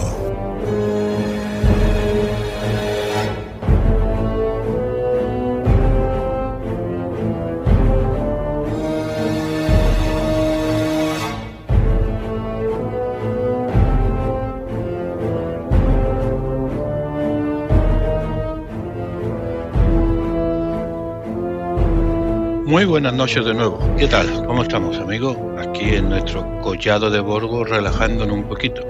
Aunque ya hemos tenido tiempo de relajarnos bastante, demasiado, creo yo, durante estas pasadas Semanas Santas, pasadas por agua en casi toda España. En Sevilla no les digo nada. Un par de días solos nos salvamos. Bueno, nosotros somos distintos a todo el mundo. Nosotros no paramos en Semana Santa. Y como bien han podido escuchar, preparamos 3 programas sobre la misma y parece ser que les ha gustado bastante. Realmente se hace 1 o 2, nosotros hacemos 3. El motivo, porque creemos que es suficiente carga teológica, suficiente carga de misterio, suficiente carga del tiempo en que se basa esta Semana Santa para poder traerle a todos ustedes un poquito de estudio, de investigación y de entretenimiento. ¿Qué es lo que pasa después de Semana Santa? Siempre nos pasa lo mismo. Después de Semana Santa intentamos hacer una tertulia para relajarnos un poco, Aurora y un servidor, porque las tertulias, como todos ustedes sabrán, cuenta con grandes colaboradores, todos doctorados en sus respectivas academias, en sus respectivas estudios, y me relajo un poco, sé que es un apostar a caballo ganador. Pero resulta que no nos hemos podido poner de acuerdo en todos por motivos, como lo que pasa siempre, laborales, que en definitiva es lo que tenemos que adaptarnos, es lo que tenemos que seguir, pues como está el tiempo manteniéndolo. Bueno, ¿qué es lo que tenemos hoy? Pues nada, un programa que yo creo que es muy atractivo. Hemos hablado de la biografía de Honoré de Balzac, traemos uno de sus relatos totalmente editado y nuevo, grabado de nuevo. Ahí sí me ha ayudado pues a grabarlo, aunque no con su voz, Aurora. Y traemos un realidad o leyenda muy antiguo, ese sí es una reposición, pero que era muy interesante ponerlo porque nada más que lo hemos puesto el día de su estreno. Bueno, traemos un cuento y leyenda también leído por un servidor. Como estamos teniendo un monográfico, o casi monográfico, dedicado a Honoré, difícil nombre siempre leer los franceses, es difícil, pero bueno, nosotros nos entendemos todo, y más sabiendo el arte que tenemos para los idiomas, los que estamos por aquí. Bueno, decía que vamos a recitar o a dramatizar un pequeño cuento de este escritor para dar punto y final a nuestro querido programa. La semana que viene, pues no sé si prometerle, que mejor no prometerle, solamente dejarlo en podría ser una tertulia. Que no, pues le prometo que tendremos un programa de los que a ustedes les gustan, de bloque principal y todo lo que siga a continuación, dramatizado, interpretado y por supuesto locutado por Aurora y un servidor. Ahora les dejamos con la piel de Zapa, corriendo porque nos coge, como siempre, el tiempo. Se nos va de las manos. Pero bueno, creo que ha quedado un programa más que satisfecho para todos nuestros oyentes. Gracias por todo, amigos. No podré despedirme al final. Solamente decirles que los espero dentro de 7 días. Y que hemos estrenado algunas promos nuevas realizadas en este tiempo de Semana Santa. Espero que les guste. Y la semana próxima puede ser tertulia. Disfruten, por favor, disfruten de esta semana que les espera, que es la semana de consolidación de la vuelta a lo habitual, a la rutina. Pero bueno, es lo que nos espera. Por aquí, por Sevilla, se espera la feria. Nosotros salimos de una y nos metemos en otra, aunque no tiene nada que ver la Semana Santa con la feria. Por supuesto que no, para nada. Queridos amigos, un buen fin de semana. Gracias por todo, gracias por escucharnos. Sean felices y mucha salud para todos.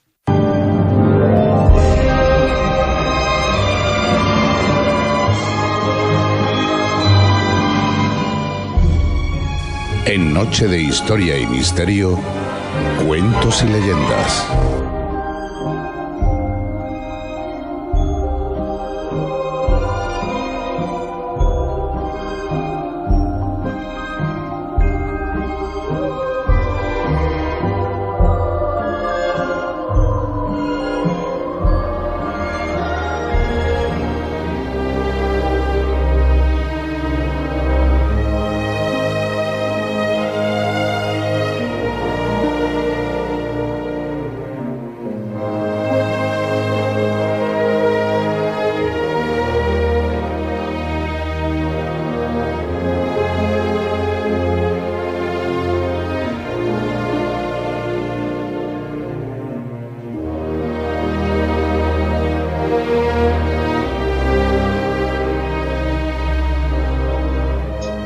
La piel de Zapa. Rafael de Valentín es un muchacho de 22 años que ha conocido la ruina en su casa. Educado por su padre en la mayor rapidez, por razones morales al principio, durante las épocas de prosperidad, más tarde por exigencia de descalabro económico, se encontró el muchacho a fallecer su padre, sin mayor fortuna que la que pueda representar 1.112 francos, un piano y algunos muebles que se salvaron del naufragio financiero. Educado en la disciplina de la austeridad, no significó para él un excesivo sacrificio amoldarse a una vida modestísima, con lo que le restó una vez satisfechas las deudas del difunto padre. Rafael de Valentín había comenzado a escribir una obra a la que consagraba todas sus esperanzas. La titulaba La teoría de la voluntad, con la cual pensaba hacerse famoso, y una obra de teatro en la que cifraba también grandes ilusiones. Decidido a dar remate a aquellas obras literarias y contando que con el dinero de que disponía podía vivir estrechamente, unos 3 años puso mano a la obra, instalado en la guardilla de una modestísima pensión de París, el hotel de la señora Gaudin, por la que satisfacía la suma de 15 céntimos diarios, comiendo luego con 40 céntimos. La hija de la patrona del hotel, una muchacha no excesivamente hermosa, pero bonita, y con no pocos atractivos y sobre todo muy cariñosa y buena, se sintió atraída por el tesón y el esfuerzo de aquel joven, que tanta fe demostraba en sí mismo y en el mañana que él mismo se estaba forjando con su trabajo. El trato de aquella muchacha le hacía agradable la vida. Su vida casi retirada le hubiera parecido a él hallarse en un convento, si no fuera por las constantes visitas y conversaciones que podía hacerle a Paulina, que este era el nombre de la muchacha, con la que compartía sus esperanzas y sus trabajos de escritor. Más tarde, la simpatía de ambos encontró buen cauce en las lecciones que Rafael le daba a Paulina. Así, andando el tiempo, aquel afecto de los dos jóvenes comenzó a cristalizar en un amor puro. Cierto día Rafael encontróse con un condiscípulo suyo llamado Rastinat. Cruzadas las primeras palabras y conocedor su amigo de la vida que llevaba el tenaz Rafael, intenta convencerle de que si pretende triunfar en la vida no hará nada si no frecuenta los círculos de la alta sociedad, los cuales son, a la postre, quienes deberán darle el espaldarazo definitivo. De nada sirve, le dice su amigo, trabajar intensamente y quemarse las cejas con los estudios y las tareas de escritor si no se prepara el camino que hará fructífero todo aquel esfuerzo. La sociedad de París y los círculos literarios son la catapulta para lanzarse al éxito. Sin ellos nada logrará. Será un mártir toda su vida. Convencido Rafael por la locuacidad de Rastinat, deja que éste le presente en casa de la condesa Fredora, una mujer fría que ha conseguido fama de protectora de artista, pero de quien también se conoce su carácter egoísta, que no le ha permitido querer nunca a nadie. Si protege a los artistas, lo hace por vanidad pura. No obstante, Rafael la conoce y concluye por enamorarse de su belleza fría y sin alma. Puesto que la condesa Fedora es una mujer adinerada, Rafael sospecha que él no será nada para ella si no consigue situarse a una altura parecida. Para ello, el joven busca la forma de ganar dinero rápidamente, es decir, juega. Y la suerte le resulta favorable. Gana dinero y lo gasta sin consideración. Lo gasta para ella, para conseguir sus favores, cosa que no logra de ninguna manera. Al fin, desesperado, sin un céntimo, tras haber perdido dinero y esperanzas, una tarde decide arrojarse al Sena, pero es de día y no puede llevar a cabo el suicidio a plena luz. Para aguardar a que llegue la noche, entra en un almacén de antigüedades. El dueño del establecimiento es un viejecito, un hombre de gran simpatía, el cual cuenta con un atractivo poderoso. Su presencia se presta a la confidencia. Rafael, dominado por la presencia de aquel hombre inofensivo, seducido por su trato, por su bondadosa personalidad, se confía a él y le cuenta su historia y sus propósitos. El viejecillo, al conocer la situación lamentable de Rafael, le ofrece gratuitamente una piel de zapa, onagra o asno que guardaba en el almacén de su tienda. En el reverso de la piel estaba estampado el sello de Salomón y escritas unas líneas en caracteres sánscritos. Por ello, se deducía fácilmente que aquella piel era un talismán. Y efectivamente, de aquello se trataba.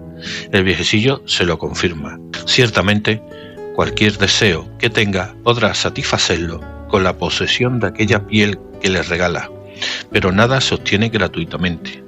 Cada vez que vea algo conseguido gracias al talismán, cada voluntad cumplida traerá aparejada una mengua en los días de su vida. Será el pago ineludible. Rafael no duda en aceptar la piel de zapa y al salir del almacén va inmediatamente a cumplir el primer deseo que había formulado. Es invitado a un magnífico banquete, el cual degenera en terrible orgía. Rafael ha entrado en el gran mundo. Lo único que le falta es dinero y entonces solicita una renta de 200.000 libras. Efectivamente, una inesperada herencia le convierte en poseedor de aquella suma. Pero la satisfacción al obtener aquellos preciosos dones pronto se ve menguada al observar que la piel, como un símbolo de su vida, se va acortando. Desde entonces vive en perpetua tortura. Evita todo deseo, pues comprende que con ello se le va escapando la vida. El autor de La teoría de la voluntad se ve convertido en un esclavo de las apetencias. La voluntad ya no existe para él. Todo se ha hecho tan fácil que su vida se ha convertido en una pesadilla. Vive constantemente pendiente de la disminución de la piel. En alguna ocasión pretende desprenderse de ella, considerándola su mayor enemigo. Por medios mecánicos intenta estirarla, al comprender que no existe forma humana de separarse de ella. Todo en vano. Ni el fuego ni el olvido son suficientes para conseguir que aquella piel le abandone. Entonces pretende olvidarla resucitando sus viejos amores con Paulina, alejándose de París. Su destino, representado en la piel de zapa, es inexorable. Nada puede contra él. Es superior a todo y no cesa de agobiarle, hasta que un día la muerte le sorprende en brazos de la maravillosa Paulina, quien ve inconsolable como muere aquel muchacho inteligente y bueno a quien ella tanto amaba. Esta novela, en la cual parece hallarse presente la gracia, la moraleja y el trasfondo de un cuento maravilloso, es una de las más vigorosas creaciones de Balzac. Se trata de una de las más logradas novelas de este genial escritor y con ella consiguió merecida fama. La piel de zapa es una novela que hace pensar a quien la lee. La piel de zapa es una creación luminosa, es una creación llena de gracia, escrita con un estilo inimitable y que ha sido, por espacio de mucho tiempo, modelo y norma de muchos escritores que han pretendido crear un estilo literario basándose en ella. Les recomendamos, queridos amigos, que lean la obra en su totalidad y no resumida como se la hemos ofrecido a todos ustedes, a toda nuestra audiencia.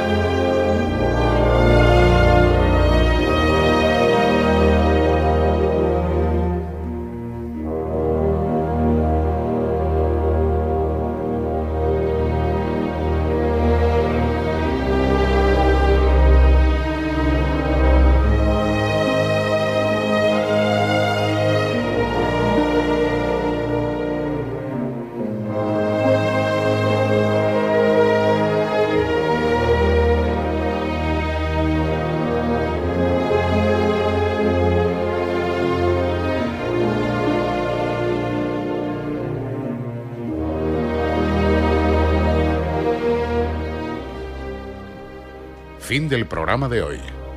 Llega el silencio a Noche de Historia y Misterio. No es lo mismo el silencio que una voz silenciosa. Una voz silenciosa es el amigo del silencio que no habla, susurra. Pudoroso silencio de la voz. El silencio se hace voz y la voz silencio. Noche de Historia y Misterio regresará dentro de 7 días.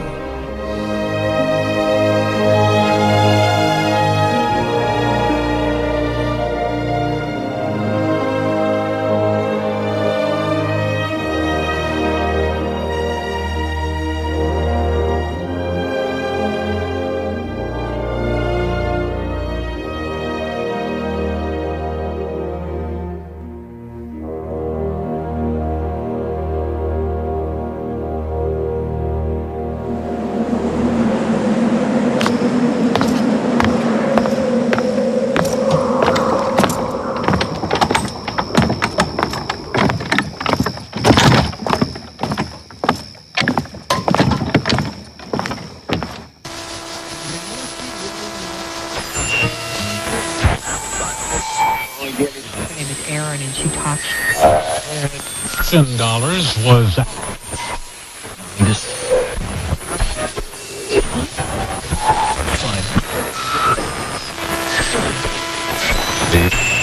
very serious.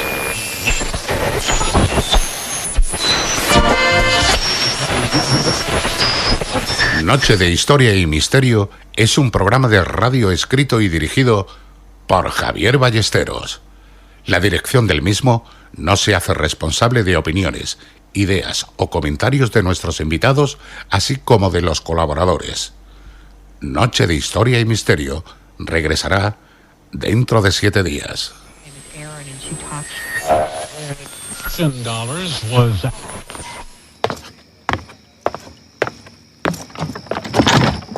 Derechos humanos en la onda local de Andalucía.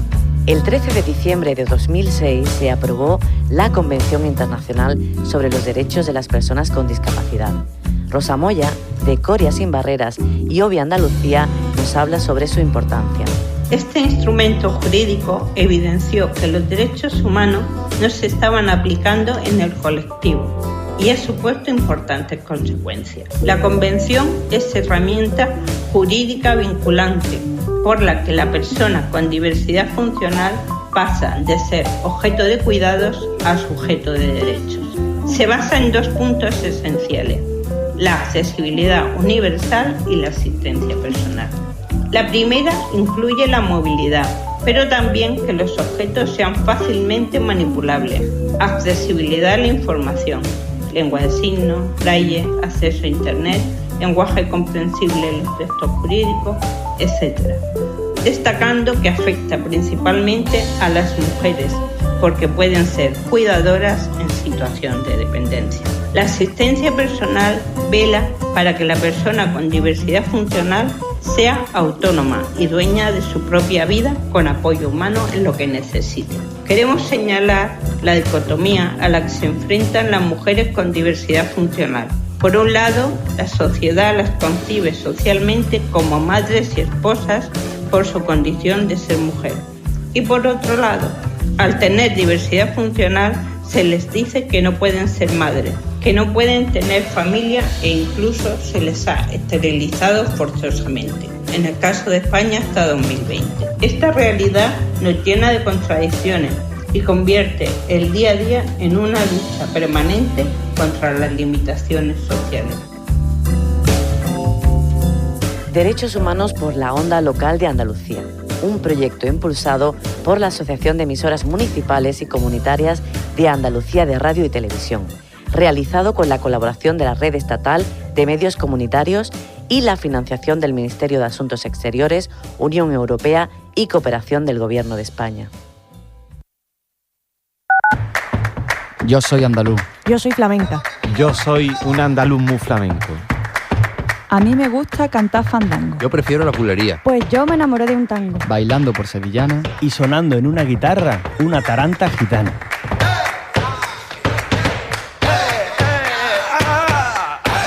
El pueblo andaluz hecho arte. El flamenco, más que una cultura, una forma de vida. En la onda local de Andalucía, señas de identidad andaluzas.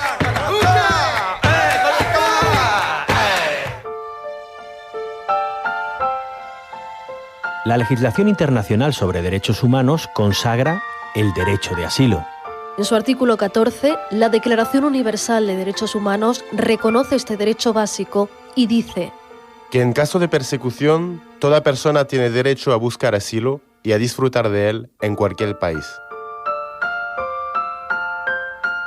Si tuviéramos que sintetizar una expresión de admiración hacia Europa, sería la Europa del derecho, porque después existe una Europa de los mercaderes y de los sinvergüenzas y de las inquisiciones y de los holocaustos, pero si hay algo que admirar en Europa es el derecho, los derechos. Hemos construido a lo largo de siglos en el pensamiento y también en las leyes y en las normas un espacio, en teoría, de derecho, en el que la gente se le respeta su dignidad y se favorece su dignidad. Eso es lo que se está hundiendo. Lo poco que podemos admirar en nuestra memoria se está diluyendo como un azucarillo. El primer antídoto es que Europa y nuestros países son proyectos políticos y no solo zonas de intercambio económico. Saber que vivimos en estados democráticos y que los estados democráticos se definen básicamente porque a quien más lo necesita, más hay que ayudarlo, que protegerlo y que garantizar sus derechos. El segundo, quitarnos el miedo. Una radio, una televisión, el Twitter, el Facebook lanzan la idea de que están llegando miles y miles. Sí, es verdad, pero no se nos olvide que de Siria, de Libia, de África, de Afganistán, el 90% de las personas que se mueven alrededor de sus países y no son los que llegan aquí. La dimensión que nos intentan trasladar a la percepción pública no es real. Es una técnica de propaganda la de crear un estado de miedo. Cuando las sociedades inoculan el miedo en su propia mentalidad y en su vida, ya no hay nada que hacer. Por lo tanto, menos miedo. Esto que está pasando forma parte de la historia de la humanidad. Bien sean asilados, bien sean refugiados, bien sean migrantes que se buscan la vida para mejorar su propio bienestar, bien huyan de catástrofes naturales o de guerra, bien huyan por persecución política o por pobreza. No hay ninguna novedad. Tendríamos que estar con el antídoto. Es normal en la historia de la humanidad moverte de un lugar a otro por necesidad. ¿Qué novedad es esta? Si el planeta existe y los países existen a través de los flujos migratorios durante miles de años. Sebastián de la Obra, historiador y documentalista. Derecho a salir del país, incluso del propio. Derecho a buscar y recibir asilo. Es un mensaje de la onda local de Andalucía.